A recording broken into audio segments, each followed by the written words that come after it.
ವಾರ್ತೆಯ ಮುಖ್ಯಾಂಶಗಳು. ಹವ್ಯಾಸಕ್ಕೆ ಎಷ್ಟು ತೂಕ, ಅಭ್ಯಾಸಕ್ಕೆ ಎಷ್ಟು ತೂಕ ಕೊಡಬೇಕು? ಸಾಹಿತಿ ಚುಟುಕು ಬ್ರಹ್ಮ ಎಚ್. ದುಂಡಿರಾಜ್. ಜನತಾ ದರ್ಶನದ ಮೂಲಕ ಬಡ ಜನರ ಕಷ್ಟಗಳಿಗೆ ಸ್ಪಂದಿಸಿದ ಸಚಿವ ಮಂಕಾಳೆ ವೈದ್ಯ. 200 ಮೀಟರ್ ಓಟದಲ್ಲಿ ಮಂಜುನಾಥ್ ಪಿ ನಾಯ್ಕ್ ರಾಜ್ಯಮಟ್ಟಕ್ಕೆ ಆಯ್ಕೆ. ಸಂವಿಧಾನ ಸನಾತನ ಧರ್ಮಕ್ಕೆ ನೀಡಿರುವ ಮೂಲಭೂತ ಹಕ್ಕುಗಳ ಉಲ್ಲಂಘನೆಯಾಗಿದೆ. ಸಂಸದ ಕಾಗೇರಿ. ವಿದ್ಯಾರ್ಥಿಗೆ ಜನಿವಾರ ತೆಗೆಸಿದ್ದು ದುರುದ್ದೇಶಪೂರಿತ. ಹವ್ಯಕ ಮಹಾಮಂಡಲ ಅಧ್ಯಕ್ಷ ಮೋಹನ್ ಭಾಸ್ಕರ್ ಹೆಗಡೆ ಖಂಡನೆ. ನಮ್ಮದು ನುಡಿದಂತೆ ನಡೆದ ಸರ್ಕಾರ. ಸಚಿವ ಮಂಕಾಳೆ ವೈದ್ಯ. ರಸ್ತೆ ನಿರ್ಮಾಣ ಕಾಮಗಾರಿಯ ಶಂಕುಸ್ಥಾಪನೆ ಮಾಡಿದ ಶಾಸಕ ಭೀಮಣ್ಣ ನಾಯ್ಕ್. ಮಹಿಳೆಯರ ಸ್ವಾವಲಂಬಿ ಬದುಕಿಗೆ ನೆರವಾದ ಉದ್ಯೋಗ ಖಾತ್ರಿ. ಚನ್ನಬಸಪ್ಪ ಹಾವಣಗಿ ಸ್ತ್ರೀ ಚೇತನ ಅಭಿಯಾನ. ಹವ್ಯಾಸಕ್ಕೆ ಎಷ್ಟು ತೂಕ ಕೊಡಬೇಕು, ಅಭ್ಯಾಸಕ್ಕೆ ಎಷ್ಟು ತೂಕ ಕೊಡಬೇಕು ಎನ್ನುವ ಚಿಂತನೆಯನ್ನು ಶಾಲಾ ಕಾಲೇಜು ದಿನಗಳಲ್ಲೇ ತಿಳಿದಿರಬೇಕು.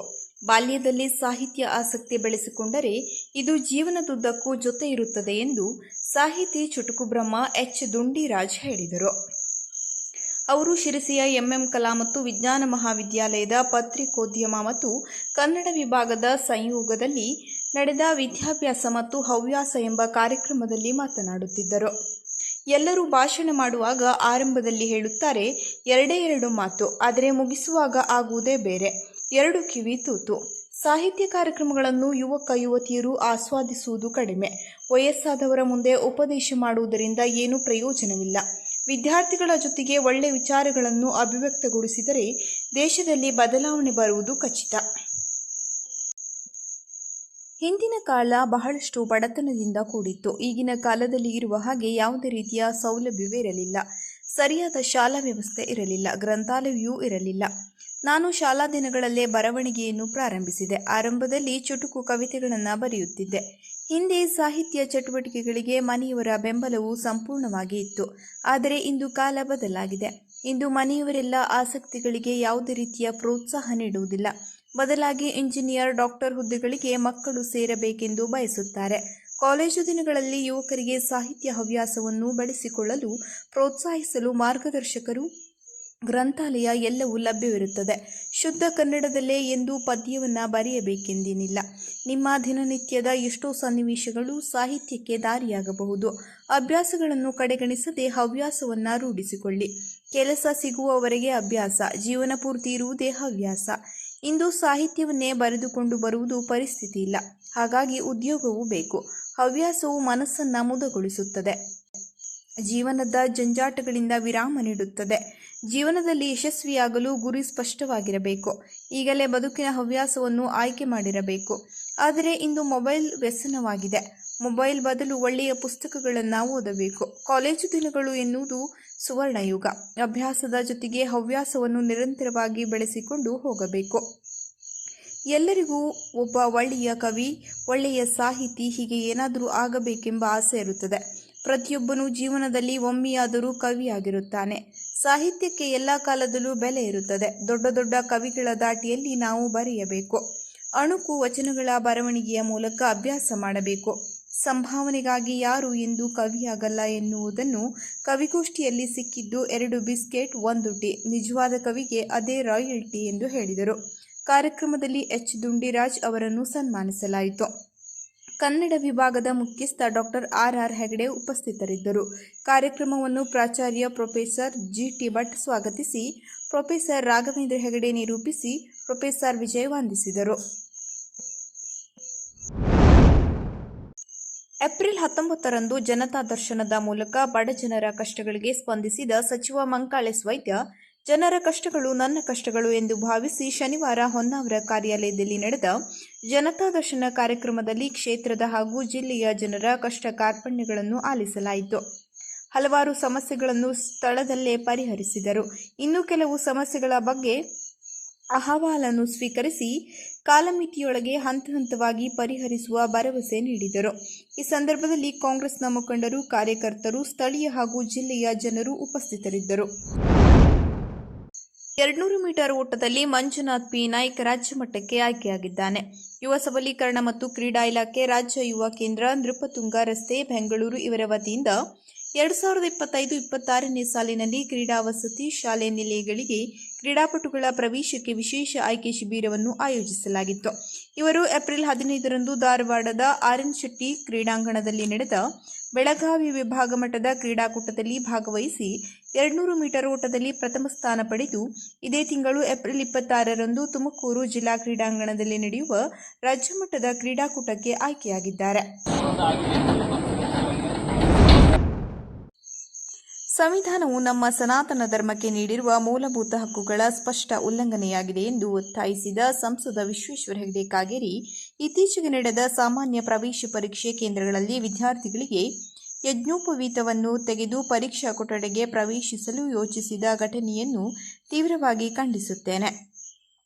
ಈ ಕ್ರಮವು ಆಘಾತಕಾರಿ ಮಾತ್ರವಲ್ಲದೆ ಭಾರತದ ಸಂವಿಧಾನವು ನಮ್ಮ ಸನಾತನ ಧರ್ಮಕ್ಕೆ ನೀಡಿರುವ ಮೂಲಭೂತ ಹಕ್ಕುಗಳ ಸ್ಪಷ್ಟ ಉಲ್ಲಂಘನೆಯಾಗಿದೆ. ಯಜ್ಞೋಪವೀತವು ಸನಾತನ ಧರ್ಮದಲ್ಲಿ ಒಂದು ಮಹತ್ವದ ಸಂಕೇತವಾಗಿದೆ. ಅನೇಕ ಹಿಂದೂಗಳು ಇದನ್ನು ತಮ್ಮ ಧಾರ್ಮಿಕ ಆಚರಣೆಗಳ ಅವಿಭಾಜ್ಯ ಅಂಗವಾಗಿ ಮತ್ತು ಬ್ರಾಹ್ಮಣ ಸಮುದಾಯದ ಪವಿತ್ರ ಸಂಕೇತವಾಗಿ ಪರಿಗಣಿಸುತ್ತಾರೆ. ಪರೀಕ್ಷಾ ಕೇಂದ್ರಗಳಲ್ಲಿ ಇದನ್ನು ತೆಗೆಯಲು ಒತ್ತಾಯಿಸುವುದು ಅಕ್ಷಮ್ಯ ಮತ್ತು ಧಾರ್ಮಿಕ ನಂಬಿಕೆಗಳಿಗೆ ಮಾಡಿದ ಘೋರ ಅಪಮಾನವಾಗಿದೆ. ಆದ್ದರಿಂದ ಈ ಗಂಭೀರ ವಿಷಯವನ್ನು ರಾಜ್ಯ ಸರ್ಕಾರವು ತಕ್ಷಣವೇ ಪರಿಗಣಿಸಬೇಕೆಂದು ನಾನು ಒತ್ತಾಯಿಸುತ್ತೇನೆ. ಈ ರೀತಿಯ ಅಸಮರ್ಪಕ ವರ್ತನೆ ತೋರಿದ ಪರೀಕ್ಷಾ ಕೇಂದ್ರದ ಅಧಿಕಾರಿಗಳ ವಿರುದ್ಧ ಸೂಕ್ತ ಕಾನೂನು ಕ್ರಮ ಕೈಗೊಳ್ಳಬೇಕು. ಇದಲ್ಲದೆ ಭವಿಷ್ಯದಲ್ಲಿ ಇಂತಹ ಘಟನೆಗಳು ಮರುಕಳಿಸದಂತೆ ಸರ್ಕಾರವು ಕಠಿಣ ಮತ್ತು ನಿರ್ದಿಷ್ಟ ಮಾರ್ಗಸೂಚಿಯನ್ನು ರೂಪಿಸಬೇಕು. ಯಜ್ಞೋಪವೀತವನ್ನು ತೆಗೆಯಲು ಸೂಚಿಸಿದ್ದರಿಂದ ಪರೀಕ್ಷೆಗೆ ಹಾಜರಾಗಲು ಸಾಧ್ಯವಾಗದ ವಿದ್ಯಾರ್ಥಿಗೆ ಮರುಪರೀಕ್ಷೆಯನ್ನು ನಡೆಸಲು ಸೂಕ್ತ ವ್ಯವಸ್ಥೆ ಮಾಡಬೇಕೆಂದು ನಾನು ಆಗ್ರಹಿಸುತ್ತೇನೆ. ಇತ್ತೀಚಿನ ದಿನಗಳಲ್ಲಿ ಹಿಂದೂ ಧರ್ಮದ ಸನಾತನ ಸಂಸ್ಕೃತಿಗೆ ಧಕ್ಕೆ ತರುವಂತಹ ಘಟನೆಗಳು ಹೆಚ್ಚುತ್ತಿರುವುದು ವಿಷಾದನೀಯ. ಇದನ್ನು ನಾವು ತೀವ್ರವಾಗಿ ಖಂಡಿಸುತ್ತೇವೆ. ಮುಖ್ಯಮಂತ್ರಿ ಸಿದ್ದರಾಮಯ್ಯನವರ ನೇತೃತ್ವದ ಕರ್ನಾಟಕ ಕಾಂಗ್ರೆಸ್ ಸರ್ಕಾರವು ಇಂತಹ ತಪ್ಪುಗಳನ್ನು ಎಸಗುವ ಅಧಿಕಾರಿಗಳನ್ನು ಸೇವೆಯಿಂದ ವಜಾಗೊಳಿಸುವ ಮೂಲಕ ತನ್ನ ಆಡಳಿತವು ಸನಾತನ ಧರ್ಮಕ್ಕೂ ಸಮಾನ ಗೌರವ ನೀಡುತ್ತದೆ ಮತ್ತು ಸನಾತನ ಧರ್ಮದ ಮೌಲ್ಯಗಳನ್ನು ಎತ್ತಿ ಹಿಡಿಯಲು ಬದ್ಧವಾಗಿದೆ ಎಂಬುದನ್ನು ಸ್ಪಷ್ಟಪಡಿಸಬೇಕೆಂದು ನಾನು ಒತ್ತಾಯಿಸುತ್ತೇನೆ ಎಂದು ವಿಶ್ವೇಶ್ವರ ಹೆಗಡೆ ಕಾಗೇರಿ ಸ್ಪಷ್ಟಪಡಿಸಿದರು. ಇತ್ತೀಚಿನ ದಿನಗಳಲ್ಲಿ ಈ ರೀತಿಯ ಅಸಂಗತ ಪ್ರಕರಣಗಳು ಹೆಚ್ಚುತ್ತಿರುವುದು ಸಮಾಜದ ಸ್ವಾಸ್ಥ್ಯದ ವಿಷಯಗಳಲ್ಲಿ ತೀವ್ರ ಆತಂಕಕಾರಿ. ನಾಗರಿಕ ಸಮಾಜ ತಲೆ ತಗ್ಗಿಸುವ ಹಾಗಾಗಿದೆ ಎಂದು ಶ್ರೀರಾಮಚಂದ್ರಾಪುರ ಮಠದ ಹವ್ಯಕ ಮಹಾಮಂಡಲ ಅಧ್ಯಕ್ಷ ಮೋಹನ್ ಭಾಸ್ಕರ್ ಹೆಗಡೆ ಅಸಮಾಧಾನಿಸಿದ್ದಾರೆ. ಅದರಲ್ಲಿಯೂ ವಿದ್ಯಾರ್ಥಿಗಳ ಪರೀಕ್ಷೆಯ ಸಂದರ್ಭದಲ್ಲಿ ಜನಿವಾರ ತೆಗೆಸಿದ್ದು ತೀವ್ರ ಕೀಳುಮಟ್ಟದ ಮನಸ್ಸಿನ ಪ್ರತೀಕ ಹಾಗೂ ದುರುದ್ದೇಶದಿಂದ ಕೂಡಿದ ಕಾರ್ಯ ಎನ್ನುವುದು ಸ್ಪಷ್ಟವಾಗುತ್ತದೆ. ಯಾರಾದರೂ ಒಬ್ಬರು ಈ ರೀತಿಯ ಕೃತ್ಯಕ್ಕೆ ಮುಂದಾದಾಗ ಅಲ್ಲಿರುವ ಸಂಬಂಧಪಟ್ಟ ಸರ್ವರು ಸುಮ್ಮನೆ ಇದ್ದು ಅದನ್ನು ನೋಡುತ್ತಾ ಬಂದಿದ್ದು ನಿಜಕ್ಕೂ ಕಳವಳಕಾರಿ ಎಂದಿದ್ದಾರೆ. ವಿದ್ಯಾರ್ಥಿಗಳು ಪರೀಕ್ಷೆಗಾಗಿ ವರ್ಷವಿಡೀ ಅಭ್ಯಾಸ ಮಾಡಿ ಒಂದು ರೀತಿಯ ಒತ್ತಡದಲ್ಲಿ ಇರುವಾಗ ಅವರು ಯಾವುದನ್ನಾದರೂ ಗಮನಿಸದೆ ನಿಯಮಬಾಹಿರವಾದ ಕೃತ್ಯವನ್ನು ಎಸಗಿದ್ದು ಅಕ್ಷಮ್ಯ ಅಪರಾಧ. ಇಂಥವರಿಗೆ ಸರ್ಕಾರ, ಸಂಬಂಧಪಟ್ಟ ಅಧಿಕಾರಿಗಳು ಸರಿಯಾದ ಶಿಕ್ಷೆಯನ್ನು ನೀಡಿ ಸಾಮಾಜಿಕ ಸ್ವಾಸ್ಥ್ಯವನ್ನು ಕಾಪಾಡಬೇಕು ಎಂದು ಮೋಹನ್ ಹೆಗಡೆ ಪ್ರತಿಕ್ರಿಯಿಸಿದ್ದಾರೆ. ಮುಖ್ಯಮಂತ್ರಿ ಸಿದ್ದರಾಮಯ್ಯ ಮತ್ತು ಉಪಮುಖ್ಯಮಂತ್ರಿ ಡಿ.ಕೆ. ಶಿವಕುಮಾರ್ ನೇತೃತ್ವದ ರಾಜ್ಯ ಸರ್ಕಾರ ಚುನಾವಣೆ ಪೂರ್ವದಲ್ಲಿ ಘೋಷಿಸಿದ್ದ ಪಂಚ ಗ್ಯಾರಂಟಿ ಯೋಜನೆಗಳನ್ನು ಅಧಿಕಾರಕ್ಕೆ ಬಂದ 6 ತಿಂಗಳ ಒಳಗೆ ಯಥಾವತ್ತಾಗಿ ಅನುಷ್ಠಾನಗೊಳಿಸಿರುವ ಮೂಲಕ ನುಡಿದಂತೆ ನಡೆದ ಸರ್ಕಾರ ಎಂಬ ಹೆಗ್ಗಳಿಕೆಗೆ ಪಾತ್ರವಾಗಿದೆ ಎಂದು ಸಚಿವ ಮಂಕಾಳೇಸ್ ವೈದ್ಯ ಹೇಳಿದರು. ಅವರು ಶನಿವಾರ ಹೊನ್ನಾವರದಲ್ಲಿ ನಡೆದ ಜನತಾ ದರ್ಶನ ಕಾರ್ಯಕ್ರಮದಲ್ಲಿ ವಾರ್ತಾ ಮತ್ತು ಸಾರ್ವಜನಿಕ ಸಂಪರ್ಕ ಇಲಾಖೆ ಹೊರತಂದ ಉತ್ತರ ಕನ್ನಡ ಜಿಲ್ಲೆಯಲ್ಲಿ ಪಂಚ ಗ್ಯಾರಂಟಿ ಯೋಜನೆಗಳ ಯಶಸ್ವಿ ಅನುಷ್ಠಾನದ ಯಶೋಗಾಥೆಗಳನ್ನು ಒಳಗೊಂಡ ಕಿರುಪುಸ್ತಕ ಬಿಡುಗಡೆಗೊಳಿಸಿ ಮಾತನಾಡಿದರು. ಸಾಮಾನ್ಯ ವರ್ಗದ ಜನರು ಸುರಕ್ಷಿತವಾಗಿ ಹಾಗೂ ಆರ್ಥಿಕವಾಗಿ ಸಬಲರಾಗಿ ನೆಮ್ಮದಿಯ ಜೀವನ ಸಾಗಿಸುವ ಉದ್ದೇಶದಿಂದ ರಾಜ್ಯ ಸರ್ಕಾರ ಚುನಾವಣೆ ಪೂರ್ವದಲ್ಲಿ ಘೋಷಣೆ ಮಾಡಿದ್ದ 5 ಗ್ಯಾರಂಟಿ ಯೋಜನೆಗಳನ್ನು ರಾಜ್ಯದಲ್ಲಿ ಮತ್ತು ಜಿಲ್ಲೆಯಲ್ಲಿ ಪರಿಣಾಮಕಾರಿಯಾಗಿ ಅನುಷ್ಠಾನ ಮಾಡುವ ಮೂಲಕ ಸರ್ಕಾರ ನುಡಿದಂತೆ ನಡೆದಿದೆ. ರಾಜ್ಯದಲ್ಲಿ ಪಂಚ ಗ್ಯಾರಂಟಿ ಯೋಜನೆಗಳ ಜೊತೆಗೆ ಇತರೆ ಅಭಿವೃದ್ಧಿ ಕಾರ್ಯಗಳನ್ನು ಹೆಚ್ಚಿನ ಸಂಖ್ಯೆಯಲ್ಲಿ ಮಾಡಲಾಗುತ್ತಿದ್ದು ಹಣಕಾಸಿನ ಯಾವುದೇ ಕೊರತೆ ಇಲ್ಲ ಎಂದರು. ನಮ್ಮ ರಾಜ್ಯದ ಗ್ಯಾರಂಟಿ ಯೋಜನೆಗಳನ್ನು ಟೀಕಿಸಿದವರು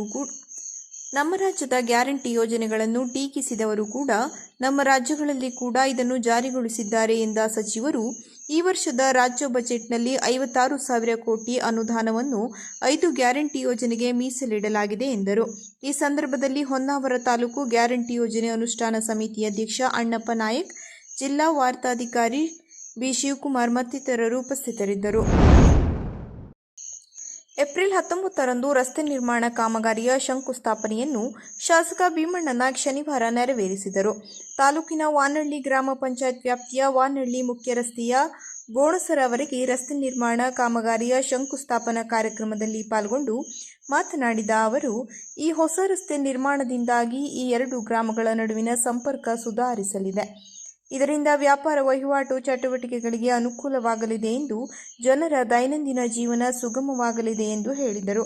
ಈ ಸಂದರ್ಭದಲ್ಲಿ ಕಾಂಗ್ರೆಸ್ ಮುಖಂಡ ಎಸ್.ಕೆ. ಭಾಗವತ್ ಮತ್ತು ವಾನಹಳ್ಳಿ ಗ್ರಾಮ ಪಂಚಾಯತ್ ಅಧ್ಯಕ್ಷ, ಉಪಾಧ್ಯಕ್ಷ, ಸದಸ್ಯರು ಸೇರಿದಂತೆ ಗ್ರಾಮದ ಮುಖಂಡರು ಉಪಸ್ಥಿತರಿದ್ದರು. ಹೆಣ್ಣು ಮಕ್ಕಳನ್ನು ಸದೃಢರಾಗಿಸಲು ಹಾಗೂ ಸ್ವಾವಲಂಬಿ ಜೀವನ ನಡೆಸಲು ಅನುಕೂಲವಾಗುವಂತೆ ಮಹಾತ್ಮ ಗಾಂಧಿ ಉದ್ಯೋಗ ಖಾತ್ರಿ ಯೋಜನೆಯಡಿ ಸಾಕಷ್ಟು ಕೂಲಿ ಕೆಲಸ ಹಾಗೂ ವೈಯಕ್ತಿಕ ಅಭಿವೃದ್ಧಿ ಕಾಮಗಾರಿಗಳನ್ನು ನೀಡುತ್ತಿದೆ. ಇದರ ಸಂಪೂರ್ಣ ಸದುಪಯೋಗ ಆಗಬೇಕು ಎಂದು ಚನ್ನಬಸಪ್ಪ ಹಾವಣಗಿ ಅವರು ಅಭಿಪ್ರಾಯಪಟ್ಟರು. ಶನಿವಾರ ತಾಲೂಕಿನ ಇಸಲೂರು ಗ್ರಾಮ ಪಂಚಾಯತ್ನಲ್ಲಿ ನಡೆದ ಸ್ತ್ರೀಚೇತನ ಅಭಿಯಾನದಲ್ಲಿ ಪಾಲ್ಗೊಂಡು ಮಾತನಾಡಿದ ಅವರು, ಉದ್ಯೋಗ ಖಾತ್ರಿಯಡಿ ವರ್ಷದಲ್ಲಿ ಕುಟುಂಬವೊಂದಕ್ಕೆ 100 ದಿನಗಳ ಕೆಲಸ ನೀಡಲಾಗುತ್ತಿದ್ದು, ಯೋಜನೆಯಡಿ ಏಪ್ರಿಲ್ 1ರಿಂದ ಅನ್ವಯವಾಗುವಂತೆ ಕೂಲಿ ಮೊತ್ತವನ್ನು ₹349ರಿಂದ ₹370ಕ್ಕೆ ಹೆಚ್ಚಳ ಮಾಡಲಾಗಿದೆ. ಇದರ ಸದುಪಯೋಗ ಕೂಲಿಕಾರರು ಪಡೆಯಬೇಕು ಎಂದರು.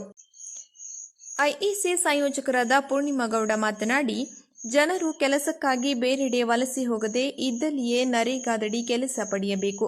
ಮಹಾತ್ಮ ಗಾಂಧಿ ನರೇಗಾ ಯೋಜನೆಯಡಿ ಮಹಿಳಾ ಕೂಲಿಕಾರರಿಗೆ ಕೆಲಸದಲ್ಲಿ ಮೊದಲ ಆದ್ಯತೆ ನೀಡಲಾಗಿದೆ. ಗಂಡು ಹೆಣ್ಣು ಎಂಬ ಭೇದ ಭಾವ ಮಾಡದೆ ಎಲ್ಲರಿಗೂ ಸಮಾನ ವೇತನ ಒದಗಿಸಲಾಗುತ್ತಿದೆ. ಜೊತೆಗೆ ಗರ್ಭಿಣಿಯರು, ಹಿರಿಯ ನಾಗರಿಕರು ಮತ್ತು ವಿಶೇಷ ಚೇತನರಿಗೆ ಕೆಲಸದ ಪ್ರಮಾಣದಲ್ಲಿ ರಿಯಾಯಿತಿ ನೀಡುವುದಲ್ಲದೆ ಕೆಲವೆಡೆ ಶಿಶುಗಳ ಆರೈಕೆಗಾಗಿ ಕೂಸಿನ ಮನೆ ವ್ಯವಸ್ಥೆ ಕಲ್ಪಿಸಲಾಗಿದೆ. ಇದರ ಸೌಲಭ್ಯ ಪಡೆಯಬೇಕು ಎಂದರು. ಇನ್ನು ಈ ವೇಳೆ ಕೂಲಿಕಾರರಿಗೆ ಕಾಮಗಾರಿ ಸ್ಥಳದಲ್ಲಿ ಅಪಘಾತ ಸಂಭವಿಸಿ ಜೀವಹಾನಿ ಅಥವಾ ಶಾಶ್ವತ ಅಂಗವೈಫಲ್ಯವಾದ ಸಂದರ್ಭದಲ್ಲಿ ಕಾರ್ಮಿಕರಿಗೆ ಪಿಎಂಜೆಜೆಬಿವೈ ಮತ್ತು ಪಿಎಂಎಸ್ಬಿವೈ ಯೋಜನೆಯಡಿ ವಿಮಾ ಸೌಲಭ್ಯ ಸಹ ಒದಗಿಸಲಾಗುತ್ತದೆ. ಹೀಗೆ ಗ್ರಾಮೀಣ ಭಾಗದ ಜನರಿಗೆ ಮತ್ತು ವಿಶೇಷವಾಗಿ ಮಹಿಳೆಯರಿಗೆ ಯೋಜನೆಯಡಿ ಸಾಕಷ್ಟು ಅನುಕೂಲವಿದ್ದು, ಮಹಿಳೆಯರು ಸ್ತ್ರೀಚೇತನ ಅಭಿಯಾನದ ಲಾಭ ಪಡೆದುಕೊಳ್ಳಬೇಕು ಎಂದು ತಿಳಿಸಿದರು. ಈ ಸಂದರ್ಭದಲ್ಲಿ ಗ್ರಾಮ ಪಂಚಾಯತ್ ಅಧ್ಯಕ್ಷರಾದ ಲಕ್ಷ್ಮೀ ಶೆಟ್ಟರ್, ಅಭಿವೃದ್ಧಿ ಅಧಿಕಾರಿಗಳಾದ ಜಯವೀರ್ ಭಟ್, ಕಾರ್ಯದರ್ಶಿಗಳಾದ ವೆಂಕಟರಮಣ, ಎನ್ಆರ್ಎಲ್ಎಂ ವಲಯ ಮೇಲ್ವಿಚಾರಕರಾದ ಕಿರಣ್ ಭಟ್, ಬಿಎಫ್ಟಿ ಶೋಭಾಗೌಡ, ಪಂಚಾಯತ್ ಸಿಬ್ಬಂದಿಗಳು ಹಾಜರಿದ್ದರು.